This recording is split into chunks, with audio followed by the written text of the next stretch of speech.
Здравствуйте, друзья!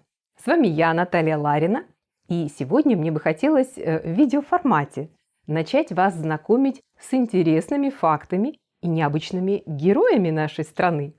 Встречайте очень незаурядная история об одном очень необычном путешественнике. Садитесь поудобней, мы начинаем. Вот вы, наверное, думаете, что тут только люди путешествуют. Ну, может быть, кошки, собаки или енотики. А вот и нет, есть и более экзотические странники. Ну, например, колокол-путешественник. И сейчас я вам расскажу об этом необычном бродяге с берегов Черного моря. Наш герой родился, или вернее нет, был отлит из трофейных пушек неприятелей турок в честь святого Николая Чудотворца. В 1776 или 78 году историки еще не договорились в городе Таганроге. В 1803 году по указу императора Александра I колокол был отправлен в Севастополь и предназначался для реставрировавшейся Адмиралтейской церкви во имя святого Николая. Это было первое путешествие нашего новорожденного колокольца. Никольский храм должен был стать одним из самых величественных в городе Севастополе, главной морской крепости юга России. Но шли десятилетия, а грандиозный план реставрации все никак не могли воплотить. В 1850 году на территории Херсонесского монастыря строилась церковь во имя святой Ольги.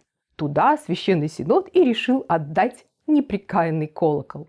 Тут я хочу заметить, что данные о том, где же все-таки висел колокол, несколько различаются. Есть версия, что его переместили в Свято-Владимирский собор на мысе Херсонес. Но для нас важно другое. Наш бродяга переехал уже во второй раз. И на церковной звоннице он встретил испытание. Первую оборону Севастополя во время Крымской войны 1853-1856 года. Его скорбный глаз неоднократно провожал в последний путь доблестных защитников города. А затем он попал в плен к французам. Возможно, те хотели его перелить обратно в пушку. И наш страдалец отправился в свое третье путешествие, но уже до города Парижа, где на звоннице собора Парижской Богоматери Нотр-Дам-де-Пари он мрачно и гулко завывал, тоскуя о родных краях и морских просторах. Городские легенды даже окрестили его «Колокол Севастополя». Так и служил он на чужбине много-много лет, пока в 1913 году Луи Антонович Ге, вице-консул Франции в Севастополе, не посодействовал его возвращению из Парижа в родные пенаты в знак союза и дружбы между Россией и Францией. В Государственном архиве Севастополя сохранились ценнейшие документы, озаглавленные так: «Дело о возвращении из Франции колокола, плененного в крымскую кампанию и висевшего в башне храма Пресвятой Богородицы в Париже». Так начался его четвертый, но уже бон вояж. Итак, наш путешествующий колокол-пленник прибыл наконец в Севастополь и был поднят на звонницу Херсонесского монастыря. До наших дней монастырь, увы, не сохранился. Но по историческим данным он находился рядом с Владимирским собором. На этом месте сейчас предположительно расположен византийский дворик в составе музея Херсонеса. Кстати, небольшая справка. С началом Крымской войны территорию Херсонеса оккупировали французы. И здесь расположились их батареи. Из-за частых бомбардировок здание монастыря было разрушено. Тем не менее, после окончания войны монастырь стал возрождаться. А в 1924 году территория монастыря была передана музею. При этом последняя служба состоялась в 2026 году. Вот в этот-то восстанавливающийся монастырь и прибыл наш необычный путешественник 6 декабря 1913 года. Наконец-то свершилось! Можно жить и служить своей стране. Видимо, так подумал наш вояжер. Но драматические события на родине только начинались. Гражданская и мировая войны, революция, смены власти.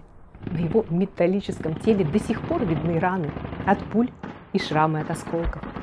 Его даже одно время хотели переплавить, но в 1925 году по ходатайству Управления обеспечения безопасности судоходства на Черном и Азовском морях, цитата, «колокол, бывший в плену в Париже, был установлен на берегу моря для звона в непогоду». И колокол вновь переехал в 5-й раз. Ну, правда, недалеко. На берегу он стал выполнять функции звукового маяка. За это он даже получил имя Туманный. Он так старался быть лучшим на своей службе, что даже моряки поговаривали, его звон обладает волшебными свойствами, способными разгонять туман над морем. Но даже войны когда-нибудь заканчиваются, мечтал наш герой. Ну, так и случилось. По окончании Великой Отечественной войны гражданские суда начали массово оснащать радиолокаторами, и звук колокола оказался больше ненужным. В 1960-х годах нашего путешественника и вовсе лишили его языка. И на долгих 42 года наш бронзовый друг остался в беззвучном одиночестве, ну, или почти в беззвучном. Не считая того, что в 1975 году херсонесский колокол побывал актером. Он снимался в эпизоде любимого детского фильма «Приключения Буратино». Помните момент прибытия главных героев на поле страны дураков? И в фильме у колокола на время все же появляется язык. А пока в послевоенном разрушенном городе мечтать колоколу никто не запрещал. И в своих грезах он видел себя на почетном месте, на берегу любимого города, стойкий, несломленный, величественный, нужный и очень звонкий. Ах, сколько бы он мог рассказать о своих приключениях людям. И вновь наш неунывающий друг зазвучал 5 мая 2002 года во время первой пасхальной службы в восстановленном Владимирском соборе. Правда, в конце 2000-х язык колокола был заперт замком, чтобы туристы не звонили почем зря и не тревожили округу. Сейчас туманный колокол стал частью Херсонеса Таврического. Располагается рядом с морем, так как он и мечтал. А рядом всегда много туристов. Его фотографируют, о нем рассказывают, его охраняют и его любят. Его даже поместили на купюру номиналом в 200 рублей. Ну что еще нужно для счастья простому колоколу? А мы будем надеяться, что наш путник навсегда завершил свои путешествия. А еще мы надеемся, что данная история вам очень понравилась.